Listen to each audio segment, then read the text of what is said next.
Maria, is that you? I think can you rename yourself? Oh, I see. Yes. I'm so sorry. And I thought, oh, maybe not.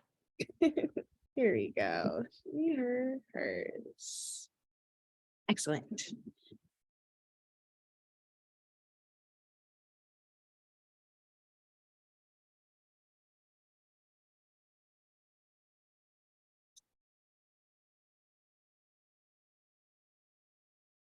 Myself. Okay, there we go. So hi, can everyone hear me all right? Yes. Great. Okay, so I'm Kelly Minogue from Parent Information Center of Delaware.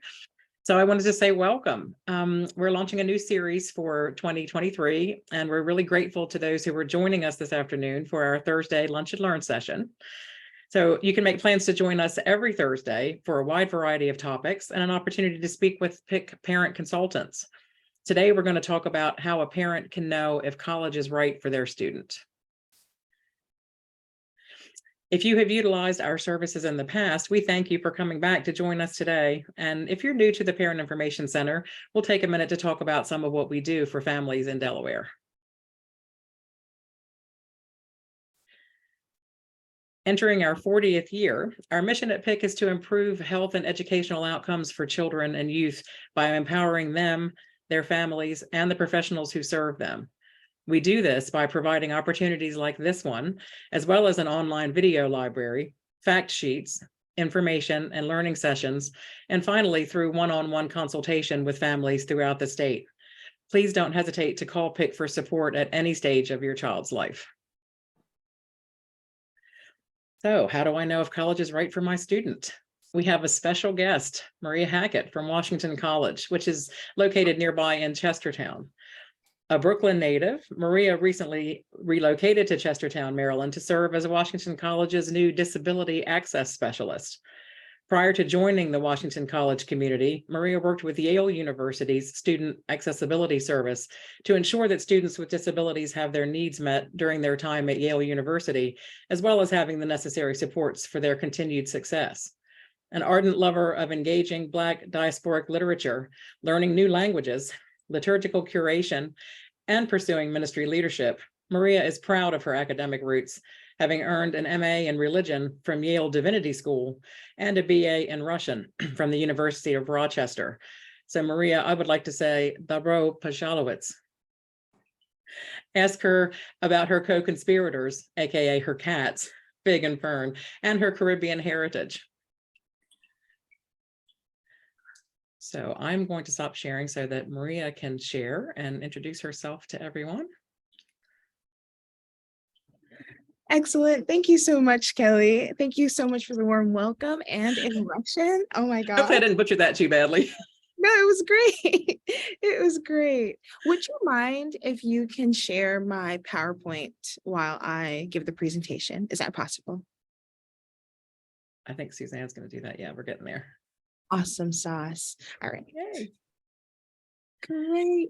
And Suzanne, I will let you know when you can switch slides. Sounds good? Awesome. Great.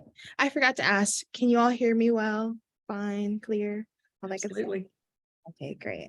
Well, then I will begin, and I'll begin with another major thank you to you, Suzanne and Kelly, as well as the Parent Information Center of Delaware for having me. I really appreciate such a warm invitation that I have received to participate and share in this conversation with you all today. So thank you. I really appreciate it. Before we begin, as Kelly mentioned, I currently work at Washington College in Chestertown, Maryland, as the Disability Access Specialist. So in my role, I get to work with students who have different learning, physical, and social emotional disabilities. My institution in particular has about 350 students whom we work with who have documented disabilities. And by documented disabilities, I mean students who have indicated on their application that they have a disability, or students who have reached out to our office to get accommodations and different kinds of learning supports. for their learning, and overall equitable college experience. So in general, I help with providing the accommodations and, as I just mentioned, the necessary support that would make a college experience more equitable and similar to that of a student's counterparts who may not have disabilities. Most students who do have disabilities come through my office, where I meet with them to discuss any challenges that their disabilities pose. And then we determine together how best we may be able to meet a student's needs. Overall, I also serve as one of the college's ADA coordinators. The other coordinator is my supervisor, who is the director of the center that I work at. And thus, ultimately, anything related to making the college experience more accessible for students, for college, campus, community members, faculty, and staff, all that typically comes through my office. And as Kelly mentioned, yes, I, previous to coming to Washington College, which I only started very recently in August in my position, I worked for the Student Accessibility Services at Yale, where I mainly administer testing accommodations for undergraduate and graduate students alike with disabilities. And so, all of that said, today, I will be chatting with you all just to talk a little bit about college and disabilities, more specifically, what the college search and college prep might look like for your children, your students with disabilities, how you can best support them, and things that they can expect prior to enrolling in college and upon their enrolling.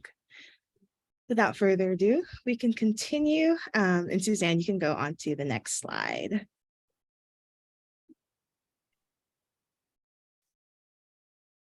Excellent.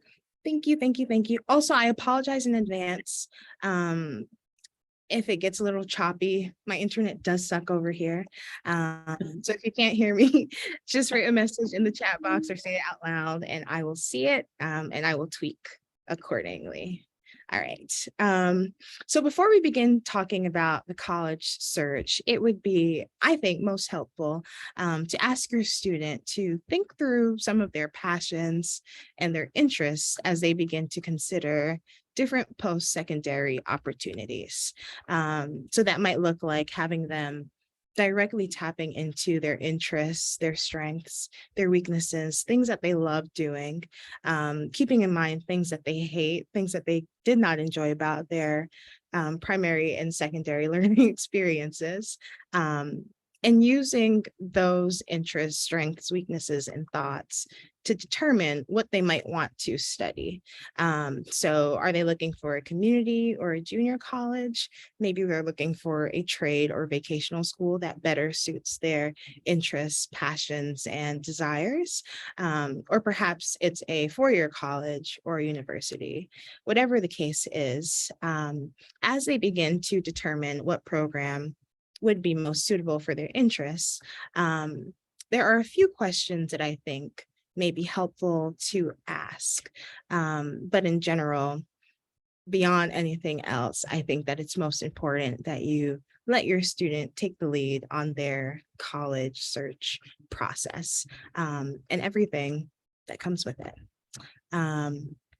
But of some of the questions and of some of the tips that I would recommend include having your child begin to research and select colleges that they want to apply to.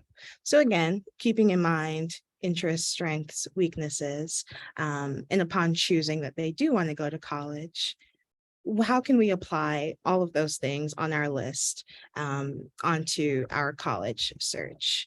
Many times we find that it's helpful for students and families to make different lists, one that may include non-negotiables and needs with respect to their disability or disabilities, and then another list of colleges that can meet those needs.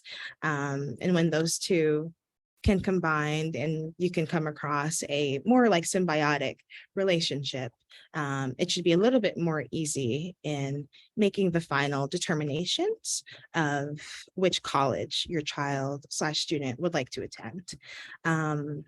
But yeah, in general, coming up with some questions, getting an idea of what type of environment your student can visualize themselves in is super important, because knowing this, then you can explore different college websites and disability services a little bit differently. You have an edge with the knowledge in mind of what your student is looking for.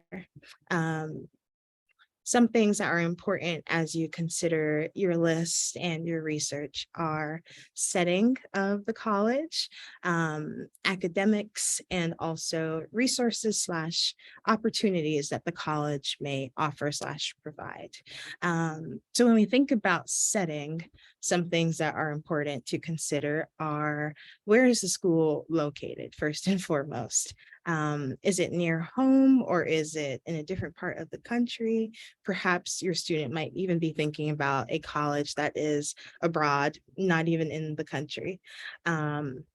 We'll cross that bridge when we get there, when your child has their list more consolidated. But these are some things to think about when you're considering the setting.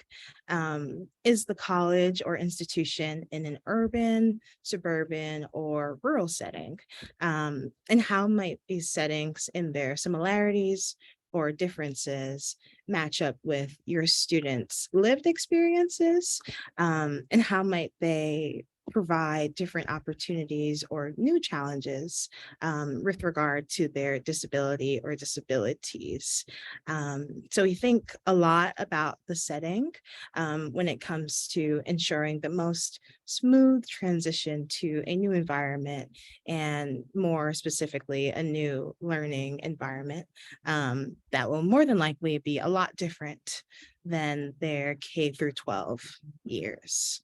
When we're thinking through academics, it's helpful to consider whether or not the institutions that your student is looking at have courses and subjects and or social problems, or sorry, not problems, programs, or clubs that your student might be interested in.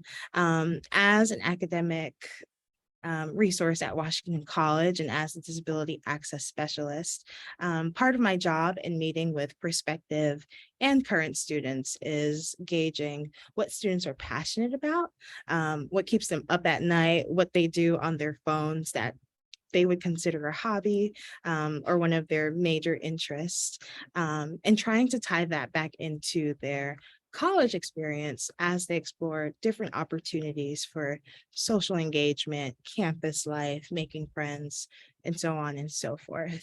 And I do this because it's important for students in general, and especially students with disabilities, to know that having a disability shouldn't ever preclude them from participating in the fullness of their college experience. So be sure to ask students what they're into and see if the colleges that are on their list match up with those interests. Within the same realm of academics, it's important to look forward to the future and consider what graduation requirements are for the respective colleges. And this is important because, again, we want to make sure that they suit the students' needs and whatever it is that they would like to intend to study. But it's also important for considering whether or not a student, based off of their disability and other limitations, can do college and take classes with a full course load or a reduced course load. This is especially important for matters related to financial aid, and making sure that your student is on track for graduation. So I mentioned setting, I mentioned academics as important factors in determining the right college for your student. I also mentioned resources and opportunities that may be present at the college. A lot of times this looks like speaking with the accessibility office that's present at the institution, and learning from them and or other offices on campus about what opportunities the college affords, specifically for students with disabilities when it comes to getting real life jobs, work experience, internships, or research experiences outside of the classroom. Other resources and opportunities look like exploring what the sports culture is on campus, what the social life is like, fraternities, sororities, Greek life, the whole shebang.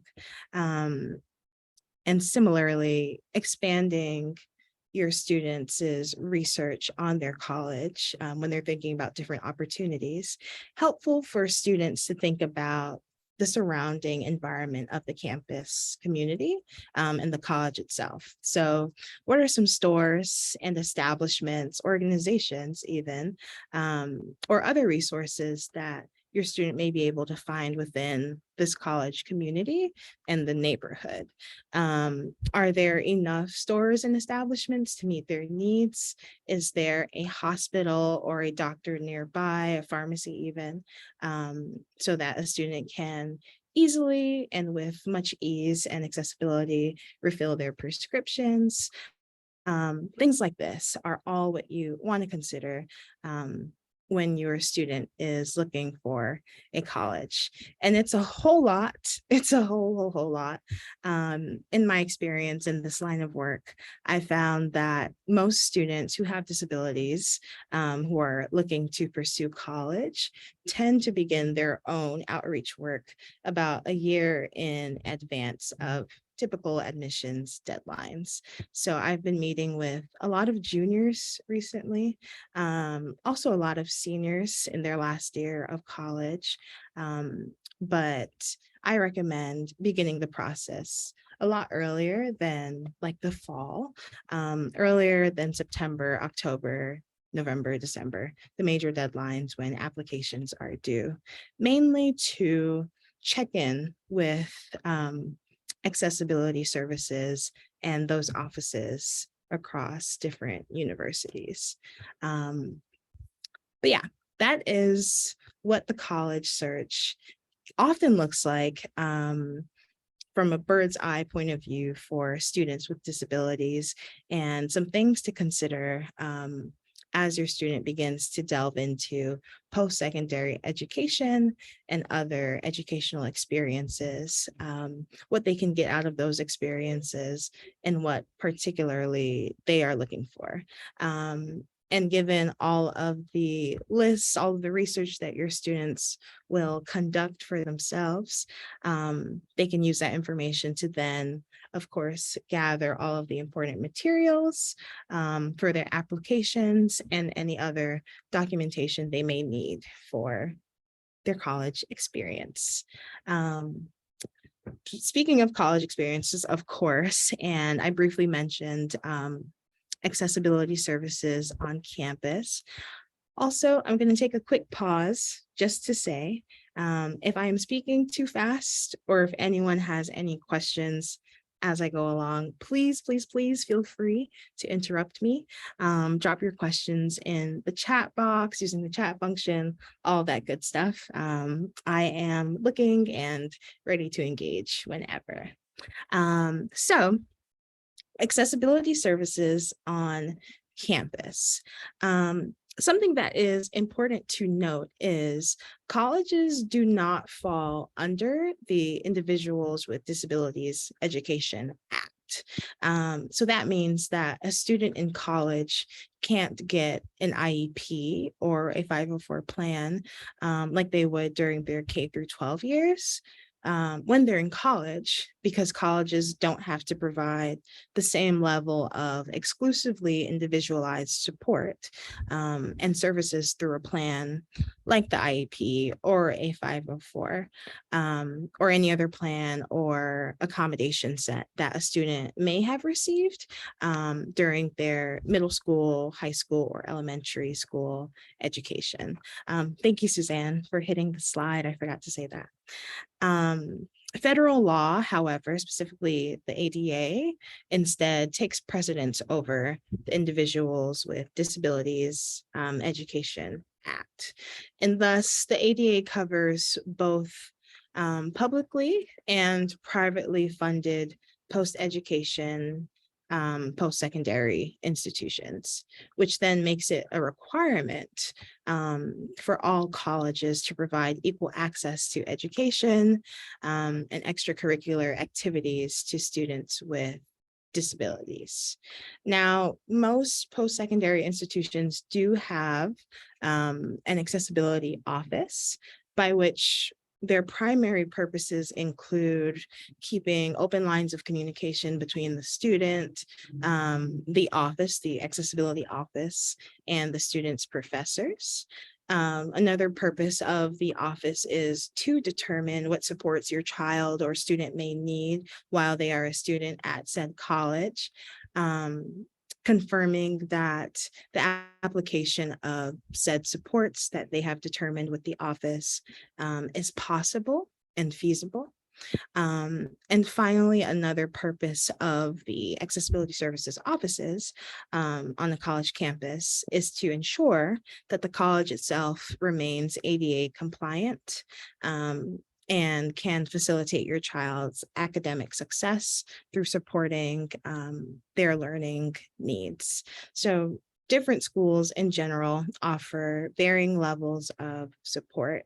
And that's something that your student will come to learn and understand as they do their outreach when they are looking for different colleges on their list. One question we have is, do all universities have ADA offices, and do they assist in financial aid? Thank you so much, and Deputy, for asking.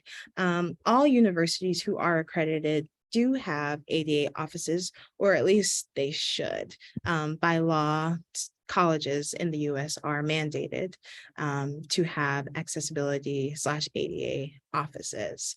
A lot of times across different college campuses, the accessibility office will work with financial aid as well as housing or residential life to make sure that, yes, the students' financial aid package is all right and all set and things like that. But especially for more specific accessibility, accommodation, and concerns, I'm thinking about, like I mentioned earlier, course load, and whether or not a student will be full-time or part-time, or we'll get into accommodations a little bit later, but there are accommodations that will allow a student to have their own housing on campus, or to have an emotional support animal. Some accommodations will allow a student to have their own bathroom. Because of the different modifications that school can and should provide, that often will impact a student's financial aid package. So all that said, yes, the offices should always be in communication. Here at Washington College, it's fairly easy for me to reach out to financial aid or the business office or any other partner on campus prior to a student's being enrolled or while a student is actively enrolled at Washington College, to make sure that we have covered all of our bases and are all fully aware of the plan that we have come up with for the student, and making sure that yeah, we're just all on the same page and can provide as much clarity as possible. That was a long answer, but I hope that it answered your question. I will continue, and I'll say that making the determination of what supports or accommodations that your student needs is by far the most important conversation that your student must have with an accessibility office at their college campus. And during this conversation, your student and the accessibility office can discuss accommodations and modifications similar to that of an IEP or 504 plan. So when I have conversations with students, they typically look like what you would imagine to be a case management style intake meeting. And during those meetings, we talk about the students' learning history in light of their disability or disabilities plural, what kinds of accommodations they had in the past during their K through 12 years, and or what they're looking for during their college experience. And that is super important. It counts as something that we regard as a personal narrative, in which the student in full autonomy can share as little or as much about their disability, and also know fully, what works best for them so that we can make sure that we're meeting the needs that are presented to us. It's important to note, however, that it is illegal for us as staff of the college, or just anyone in the world, in the US rather, to ask a student to reveal or disclose their disability. Of course, college accessibility services can't reach out to a student about accommodations or learning supports. That again is illegal. And thus the conversation is one that your student will have to initiate. The most outreach that we tend to do as staff of colleges is meet with all students during orientation, or maybe we may come into classrooms to talk about what disability access or accessibility services can offer students more broadly. But we don't seek students out who may have disabilities. We don't know who has a disability until a student tells us. So that's super important. And I say that because it's helpful for a parent to encourage their student to reach out to accessibility services, because we can't. However, likewise, FERPA, as I have here on the slides, I'm sure you all know, or the Family Educational Rights and Privacy Act, in its protection of a student's privacy and interest, as well as the dissemination of that information and grades, FERPA restricts us as college employees from speaking with parents without the student being present and willingly consenting to the conversation. So aside from making sure that your student is initiating the conversation with our office with accessibility services, it's also super important to keep in mind that we can't speak with parents because it's against the law. And instead, we recommend that you have your student reach out to us, and parents are always more than welcome to sit in on a meeting with accessibility services and their student, as well as, or rather, as long as the student is willing and consenting for them to be present. And that broadly is what accessibility services looks like on a college campus. Suzanne, you can go on to the next slide, please, where I'll talk a little bit more specifically about accommodations and all that accommodations entail. So definition wise, accommodations are like a means of providing qualified students with disabilities a similar opportunity to benefit from their educational experience as their non-disabled counterparts, peers, classmates. The wording is very interesting. Qualified students with disabilities. What does that mean? In the realm of higher ed, a qualified student with a disability is a student who can provide documentation of their disability or personal narrative of their disability in light of their educational experiences and histories, which is typically inclusive of any supports that they had prior to their being enrolled at a college. So again, it is a student who has disabilities who can share with us, with the Office of Accessibility or Accessibility Services in general, information about their disability vis-a-vis being in a meeting with someone from the office and or providing documentation of their disability. accommodations do not at all lower academic standards or settings, nor do they compromise the integrity of an academic program. However, it's also important to note that accommodations and modifications of policies and modifications of practices in and out of the classroom are not required by the university or the college to fulfill when that accommodation or modification could potentially alter the fundamental nature of the service of the classroom or of the ethics of the classroom, or if it would give rise to an undue financial or administrative burden. So what that means is essentially, if there is an accommodation that a college does not already offer, but it's one that a student is requesting or looking for, one of the first steps in determining whether or not the accommodation can be applied to the student's case or their report is figuring out whether or not the accommodation itself would fundamentally alter the nature of the class.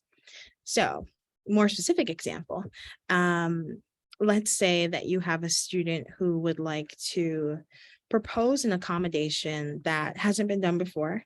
And that accommodation, for example, could be writing essays and papers instead of taking exams or assessments that have like multiple choice options or fill in the blanks or any kind of assessment, exam / test format that you can think of. This student would instead like to write out essays and papers to demonstrate their knowledge of the course. If this student would like this accommodation for a science class, particularly like a lab-based biology, chemistry, or physics class, the student may run into some pushback from the accessibility services offices because one, it would be the accommodation that they're proposing is untraditional in the sense that it isn't already an accommodation that the school provides. And two, it's not one that would, in the best way, provide an equal and equitable demonstration of what the student knows with respect to the rest of their classmates and how the classroom itself, the classroom and the class instruction are set up.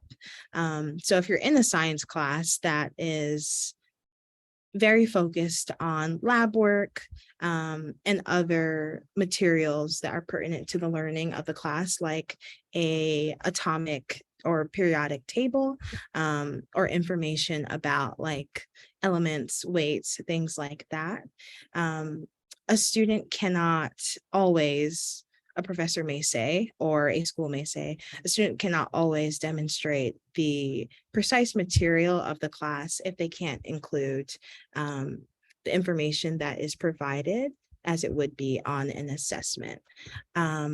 And a lot of times we run into situations where like a student can't change what a periodic table element is.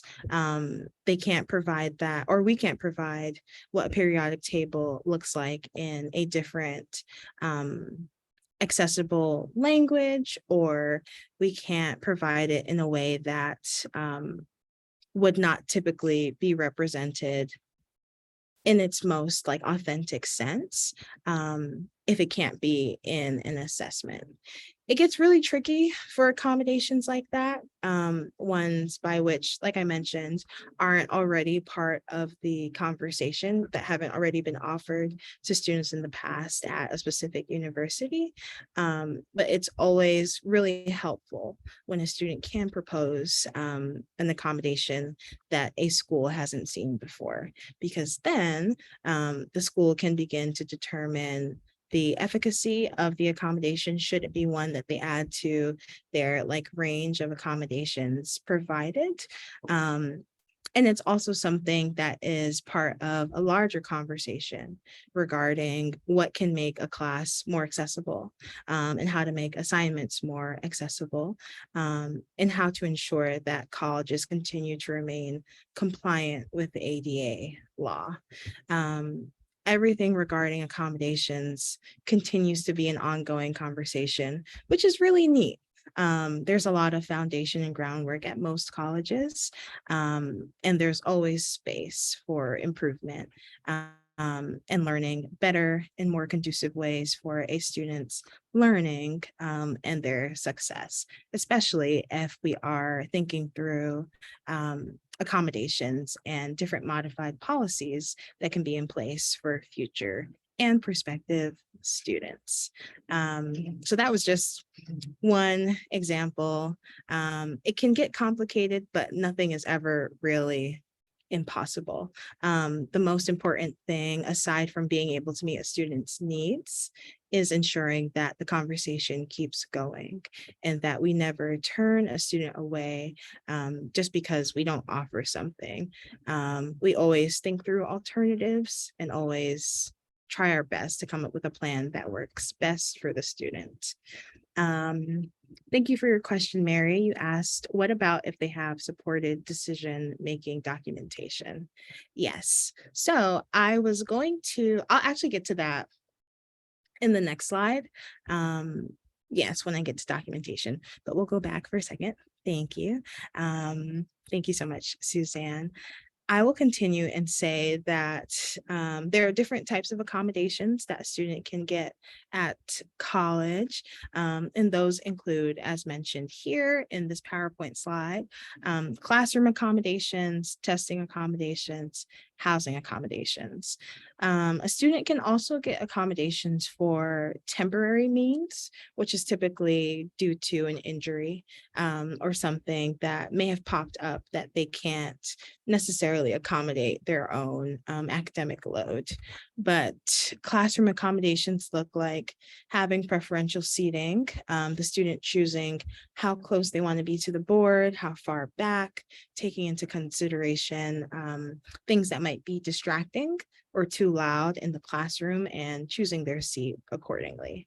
Or a student can ask for access to PowerPoint notes, the syllabus in advance, any other learning material that a professor would provide. There are accommodations that will ensure that a student gets that earlier than the rest of their classmates. We mentioned a couple of times reduced course load as an accommodation. And we also have accommodations where a student can make recordings of classes, typically using their laptop, iPad, or phone, or another like note-taking assistive device. At the college that I currently work at, we offer two different kinds. One is an actual pen that can record the sounds in the learning environment, which is really cool. And then we have another platform, which is electronic, completely electronic. And that's more for students who have a preference to take notes on their laptops or iPad or phone. But those are some examples of in-classroom accommodations. When it comes to testing, very popular accommodations include having extra time on exams or assessments or tests. Usually, is it the LiveScribe pen, Mary? That's what we use. And most students who use the pen, yes. It's so cool. The LiveScribe is so cool. I just love that they can go back and like, oh, awesome. I love this. Thank you so much for sharing. I love that a student can go back and re-listen to what was said in lecture, especially if they didn't get a chance to write it down in the moment, like real time. So those note-taking devices are so helpful. Similarly, a student can have a note taker or a scribe, or someone who will take their notes for them, someone who will complete the written portion of their exam for them. Typically when that happens, I should say, the student can orally denote what they want written on their exam paper, and a note taker or a scribe will write it down in paper for turn in. But those are some classroom testing accommodations. Housing accommodations look like ensuring that a student has their own space, particularly a single room or a single room in a suite.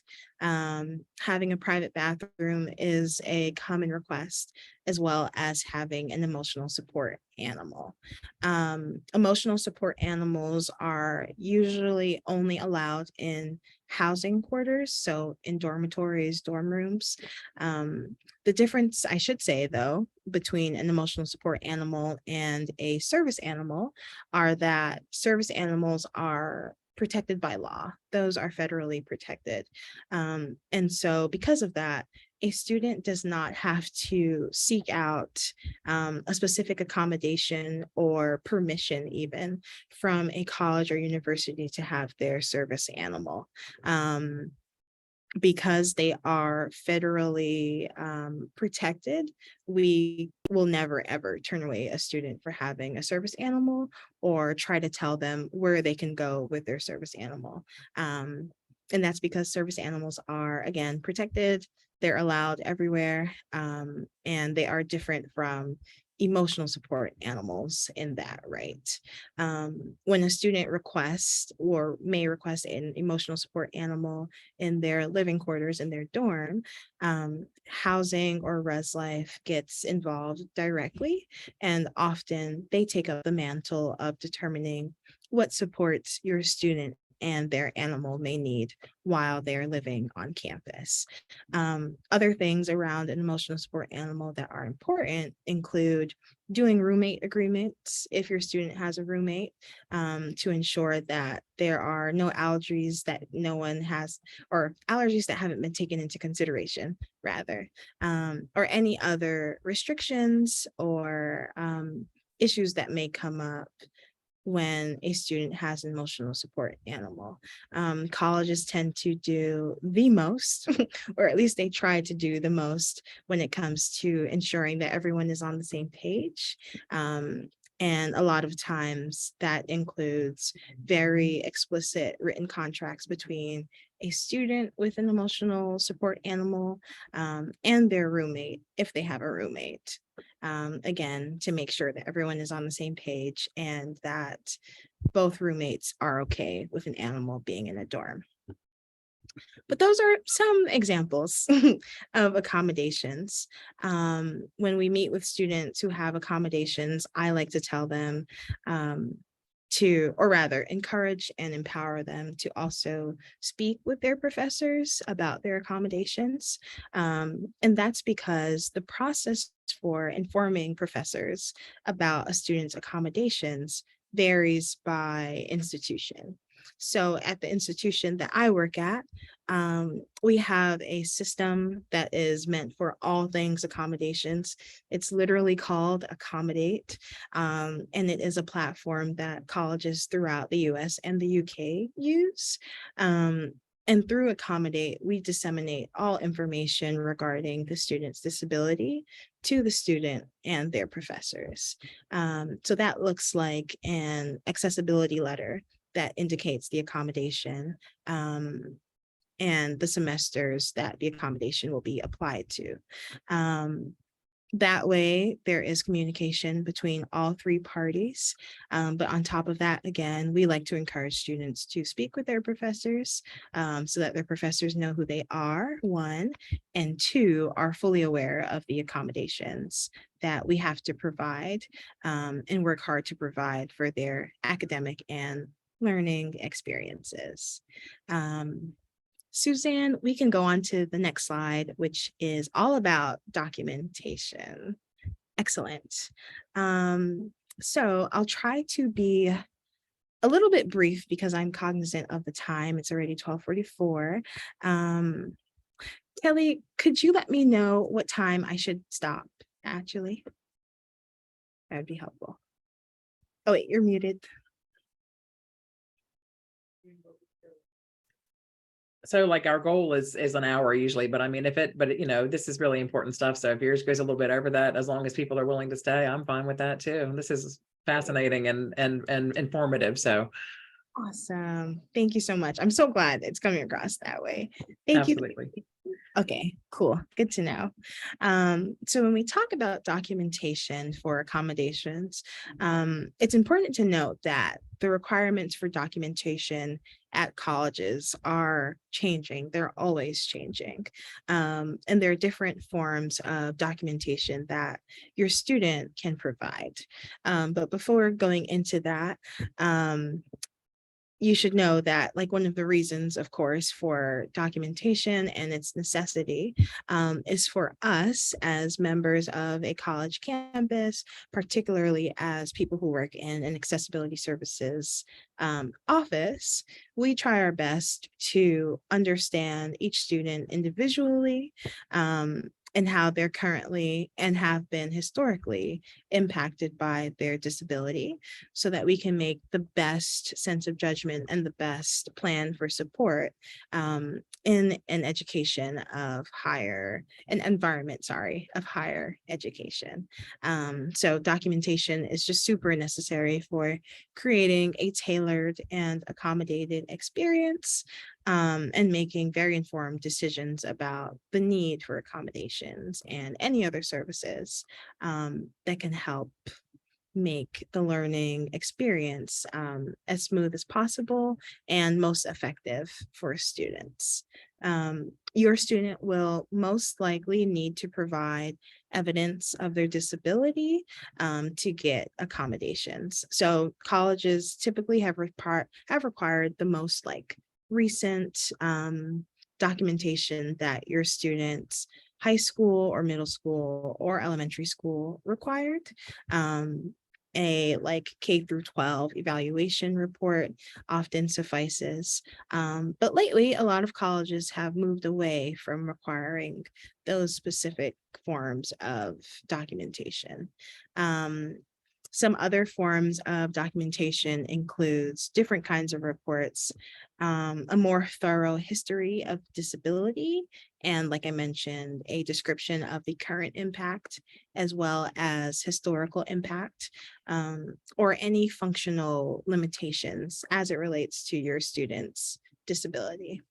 At Washington College, a really important form of documentation that we definitely support and honestly appreciate so much is the personal narrative, which is a student's self-reported statement of them sharing about their disability, what challenges they have in the classroom or even in like a living space, to make the proper determinations for an accommodation. Documentation may also include a diagnostic or cognitive ability test results, and recommendations from the provider. I have found that it is super helpful for both the student and the accessibility services office to be in touch and be in communication as a student works to get their documentation. Because a lot of times colleges have their own form that can be filled out by a healthcare provider that may count as documentation. Or we may find out that the healthcare provider has their own documentation that they would rather prefer. As long as communication lines are open and the student is in touch with the Office of Accessibility Services, there is room and space for understanding documentation, what will apply, and doing our best to get the necessary documentation that is required. But again, it all varies by school, and what their lawyers and ADA people and accessibility services staff determine. But in general, the documentation should clearly state what the disability or the diagnosis is. It should relay current information, typically within the last 10 years or so, is often most acceptable across college campuses. And the documentation should have the students' educational, development, and medical history. All of these things are inherently supported by the documentation and thus make the accommodations process fairly easy for processing and approving accommodations for the semester and semesters or years to come for the student. But yeah, we like to tell parents who visit to make sure that they check in with our office to find out what kind of documentation is required by our college and any other specific college that a student is hoping to apply to and continue their education there. But in general, documentation it's important and just part of the accommodations process. If it's something that can't be met at the beginning of the year, as I mentioned, there's always space to get that later on, as long as the student has the accommodations and has them in an active way, like they're actually in class and are able to utilize the accommodations that the college can provide. And that is that on documentation, on accessibility services, and on the college search process. Suzanne, if you may, please. I have included in this PowerPoint different resources for parents and students who are considering higher education for students with disabilities. The first is something that I refer to often because it helps with making sure that students know how to hold their universities accountable to their needs, to what is federally and legally required of a college to do, which is, again, being able to provide accommodations and modifications to students with disabilities. So that's what the first link is about. The second link reflects an organization that's really cool. It's called AHEAD. And the head is more for parents or other providers, researchers to delve into the world of disabilities in higher ed. It's an organization that provides information through conferences, press releases, newsletters, so on and so forth, about changing trends in higher ed and disability services. So anything that is recent and new, very up to date, typically comes out of the AHEAD organization. And the last link is self-explanatory. The National Center for Learning Disabilities has a booklet specifically on transitioning to college and everything that you can think about. A lot of things that have been covered in this presentation you can find in this booklet on the link that is attached, as well as other information that is specific to Johns Hopkins University and other colleges in the Maryland area. And those are your resources. We can go to the next slide. And on that note, that is the presentation. Here's my contact information for anyone who would like to be in contact or in touch with any questions about higher ed and the college accommodation process. It has been a pleasure getting to share this information with you all. And I hope that it's been enlightening and helpful to learn more about what it could look like for your student who may be interested in pursuing college after their K through 12 years, and to hopefully calm any anxieties that they may have about having a disability and being a student in college. Thank you. That is it. Thank you so much.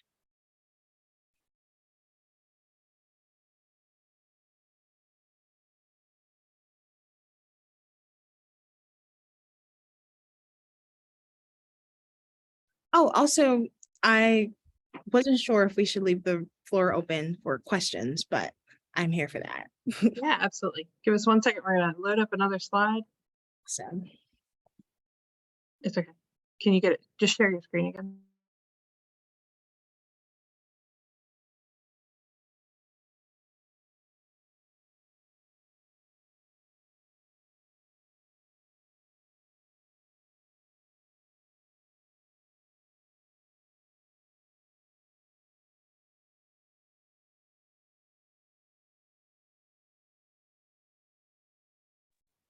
we right. go. Okay, I had to unmute myself. I forgot I was just lost in all my learning. I was a student today too, so that was fabulous, Maria. Thank you so much. So yeah, this is the point where we would have questions, obviously, to Maria, and we did have a few in the chat, and thank you for those and some other comments that we had. We also have with us Suzanne Ferris, who is not only our fabulous associate director, but she's also the mom of 2 kids who have successfully transitioned. So a wealth of knowledge there as well from the other side. So if anybody has any other questions that, we'd be happy to entertain in chat, or you can unmute yourself and throw it out there. While people are kind of pondering that. While people are kind of pondering that, yeah. So, Maria, you're wonderful. I actually got to meet Maria. So I have 4 children total. My oldest has physical disability. She went to the University of Delaware for a year and then Del Tech for a year, and it was not for her. We figured that out. Together figured that out. My second son has autism, and he is actually finishing up he'll graduate in May. We're counting down. So he's done all 4 years at a school in North Carolina. So he was actually able to go far away for college, which is what he wanted. And it took a lot, and there was a lot of adjustment, and there's been many phone calls with the Office of Disability Services. But he's there. We're right at the end, like we're there. And then I actually have a daughter who is in the process of applying and figuring out where she's going to go next year now. That's actually how we met Maria. We were at Washington College for a tour because that's where I went. And so I wanted Shelby to see that. And so we met Maria because that is, as Maria suggested, that's part of the process. At every school we look at with Shelby is what does disability services look like on campus? And that's very much learning from her sister and her brother's experiences. That is very much part of her decision is, what does it look like to have accommodations on campus? And Shelby has multiple complex disabilities, so it's going to be a decision that we have to take very seriously. The other tip that Shelby would give you if she was here for college tours is make sure to try the cafeteria. Because that was the one her brother did not do, and he has regretted that for 4 solid years because he's been eating, microwave mac and cheese while we pay for a meal plan. But he's had a good experience, and it's been difficult at times. But he's really enjoyed that he's gotten to have that experience. And I will say that making the decision that he could go away was a difficult one that we did not take lightly. And there's been a couple of times that I didn't think we were going to have to bring him back home. But, we're kind of there now.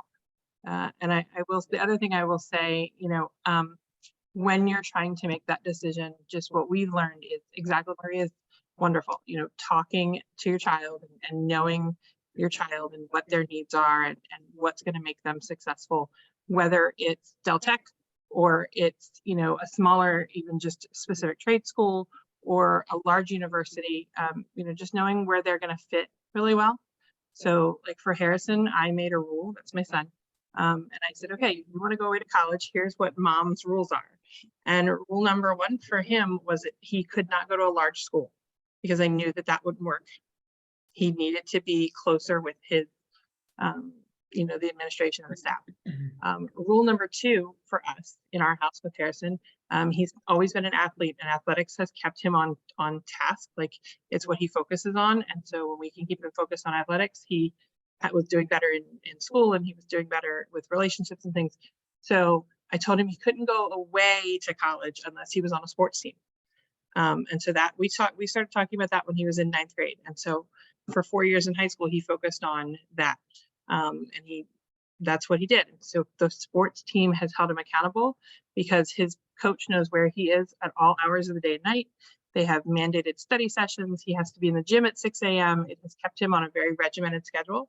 And that's what he needed to be successful. So, knowing those things about your child and finding the ways to make that work so that they have what they need and can be, can make that transition. The other suggestion that I have to parents, when he did leave, I'm sending him 8 hours away. Mom was very nervous. And so I sent him with a binder that had his 504. It had his medical records. It had his insurance cards. We also did, before he left, we met with our attorney and we did power of attorney. both for medical and decision-making so that I could call the school. And they have that on file as well so that they can talk to me, so that if for some reason I couldn't, Harrison wasn't communicating or he started to shut down as he does at times, I could get to him through other people because they had permission to talk to me. So that was very important when he went, was knowing that he had everything he needed in a package and knew where it was. His disability coordinator on campus knew where all that was in his room. And then he wanted to live with a roommate. He didn't want to be in a single room, which made me nervous. But we met with a roommate before it started, and we kind of talked through what being autistic meant to Harrison, because it's so different for different people. And, you know, his roommate didn't have any experience with that. And so we wanted him to know, you know, kind of what that looks like and what does it look like if Harrison needs to be alone or if he needs help or those kinds of things. So that's been my experience. And I thought it'd be great to just kind of share a little bit of that.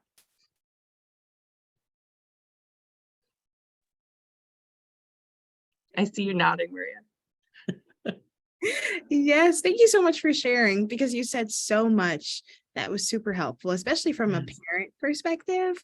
Having the health insurance and all health related information documentation nearby and easily accessible for your student to take with them is chef's kiss. It's amazing and super brilliant, and something that we try to touch upon too when we meet with prospective students, because a lot of the time it's just so helpful to think ahead about what may come up, given your K through 12 experiences for your student, and so much of that translates anyway into the higher ed and college realm. So yeah, that was great. Thank you, Suzanne. Yes, thank you, Suzanne.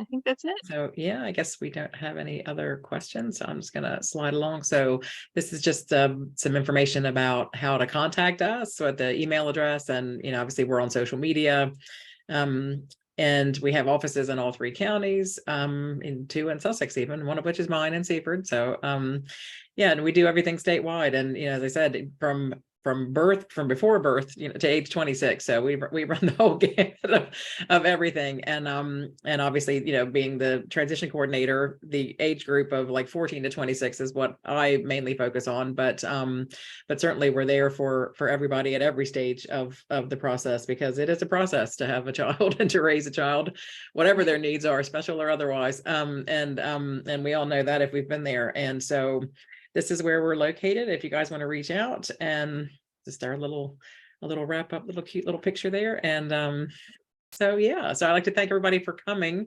especially Maria for coming and just sharing your fabulousness with us, because it's meeting you has been one of the best parts about me coming to this job. I have to honestly say, it's just, and she's not paying me to say that, I promise, but it's just been really, really informative and lovely. And, you know, and I know it's going to help a lot of our parents out there. And I'm sure that others, you know, since we're recording it and having it available out there, it's going to help a lot of people who were unable to come today. So this is going to be, you know, out there on social media and share it around the place so that people can get some more info from that. And so we're so grateful that you were able to take time out of your busy life to come and join and share with us today. Thank you so much for having me. I will never be too busy to commune with you all and also to talk about all things related to disability and accessibility. So thank you for reaching out. I really appreciate it and had such a great time today. Thank you.